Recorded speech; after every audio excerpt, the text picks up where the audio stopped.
Bonjour tout le monde, Marika Lemay pour lamagiedesestampes.com. Aujourd'hui, je veux vous présenter un nouveau produit chez Stampin' Up qui est fabuleux. On appelle ça dans le fond enveloppe pour pochette à poinçonner. Ça ne dit pas grand chose. C'est dans le fond un truc qui nous permet de confectionner 66 grandeurs d'enveloppes différentes. Alors quand vous le recevez, il est dans une boîte protectrice ici. Et puis, on a les instructions avec photo en 4 langues. Et puis, c'est ici. Ce qui est le fun avec, je ne sais pas comment l'appeler, là, un enveloppe punch board qu'on dit en anglais, là. Je dirais mon poinçon enveloppe, c'est que ici, ça c'est pour celles qui sont en centimètres, donc elle pourrait coller ici pour remplacer. C'est tout en pouces ici, comme on utilise au Canada.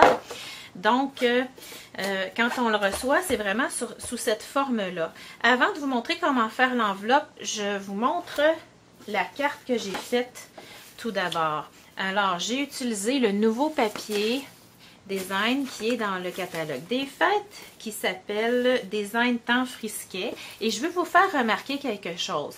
Des fois, vous bricolez, vous dites « Ah, c'est quoi donc cette couleur-là? » C'est écrit dans le catalogue, mais c'est écrit aussi maintenant en arrière. Vous tournez, vous voyez toutes les couleurs qui sont assorties, qui ont été utilisées pour faire ces beaux papiers design-là. Donc, c'est un truc, il y en a plusieurs qui n'ont pas remarqué, mais je suis là pour vous le montrer finalement. Alors, ici, j'ai fait une carte fort simple. J'ai utilisé le jeu ici, Timeless Stock.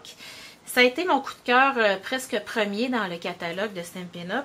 Et je me suis retenue un peu en disant « Ah, il y a 3 mots en anglais, ah, pas sûr, pas sûr. » Au prix qu'il coûte, ce jeu d'étampes-là, si vous le prenez en clair, moi, je l'ai quand même pris en bois. Écoutez, on a 4 belles étampes ici, puis on peut mettre ce qu'on veut à la place de ça. On a plein de vœux en français. Il est très, très beau, ce jeu-là.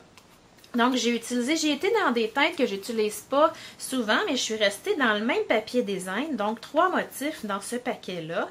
Et ça m'aide à sortir de ma zone de confort quand ils sortent des papiers comme ça. Des fois, je les aime pas à première vue, mais ça me permet vraiment de faire autre chose. Alors, coloriage au marqueur pour ancrer dans le fond mon étampe. Ici, c'est une attache parisienne d'époque qui est très très jolie, puis ça va très bien, elle rentre pile au milieu. La petite bulle ici, remarquez les brillants que j'ai tout simplement parcouru le côté avec mon crayon de colle 2 usages. C'est pas long du tout et j'ai saupoudré avec les brillants diamants resplendissants.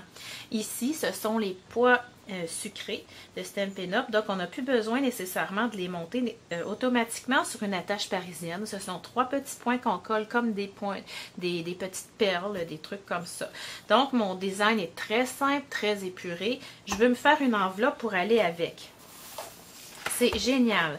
Vraiment, là, et celles qui vont me dire que vous avez acheté la planche diagonale qui va avec le Simpliscord, écoutez, continuez avec ça. Je l'ai moi aussi, puis par habitude, probablement, je vais continuer à la prendre des fois, mais je dirais que ça nous aide énormément pour faire 66 grosseurs. Celles qui ne sont pas habituées de travailler dans des cartes de format moyen ou qui, comme moi, veulent en sortir. Hein. J'ai tout le temps le même format, donc on peut s'amuser vraiment pratiquement à faire n'importe quelle enveloppe, après ça, aller faire notre carte ou dans le fond, procéder de l'autre façon, à l'inverse. Donc ici, ce que vous avez un poinçon, vous avez un petit plioir qui est inséré dedans. Donc, ce qu'on fait en premier, on vient choisir notre format de carte. Alors moi, je veux une carte de 4,25 par 5,5. Je vais vous approcher un petit peu. C'est vraiment pas compliqué de toute façon.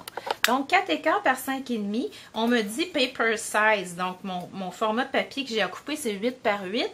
Et la scoreline, où est-ce qu'on va aller faire nos plis, c'est à 3,5.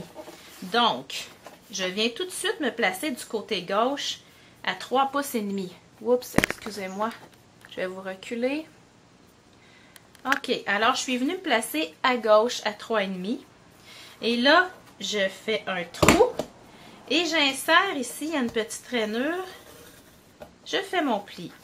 Je tourne dans le sens anti-horaire, dans le fond. Et là, je ne viens pas à 3,5. je viens me placer. Ah, j'aurais dû me mettre de l'autre côté. Je vais mettre sur le côté brun. Vous voyez mon pli ici, ça va peut-être aller mieux. Donc, là, je viens aligner mon pli avec ça ici, le petit guide. Donc, je sais que là, je peux tout de suite faire mon trou, mon petit poinçon. Je plie, sens anti-horaire. Je viens m'aligner ici. Poinçon, sens anti-horaire. Et puis, je viens m'aligner tout le temps ici. C'est la première fois, dans le fond, qu'on se sert de la mesure ici. Mais les autres fois, on se sert que de notre guide. C'est ça qui est facile. Bon, j'ai pas poinçonné. OK, j'ai déjà mon enveloppe de fête. Regardez ce qui est merveilleux. À la fin, on ne veut pas avoir de bout pointu comme ça. Ça fait encore plus fini. On vient insérer dans le haut. Regardez-moi ça. Ça me fait comme si j'avais utilisé un poinçon coin. Alors, ça me fait une belle finition ici. Ce que j'ai à faire, c'est de décider aussi. Je pense que je vais garder le contour brun. Ça va aller faire un petit rappel de ce qui était tout en douceur ici. Alors, on prend la colle qu'on préfère. Moi, j'aime mieux l'appliquer ici. Je prends ma colle liquide. Ça pourrait être du snail aussi. Pourquoi je l'applique là? C'est tout simplement parce que si je l'applique ici, je vais aller en mettre jusqu'en haut alors que ça va coller à l'intérieur de mon enveloppe. Si vous me suivez bien, là. OK, alors, moi, je vais la laisser comme ça pour qu'on voit les deux côtés. Mais ça peut se faire en 30 secondes, une enveloppe avec cet outil-là. C'est merveilleux. C'est pas dispendieux. C'est un cadeau à vous faire, je vous le dis. Vous ne le regretterez pas. Alors, bonne journée!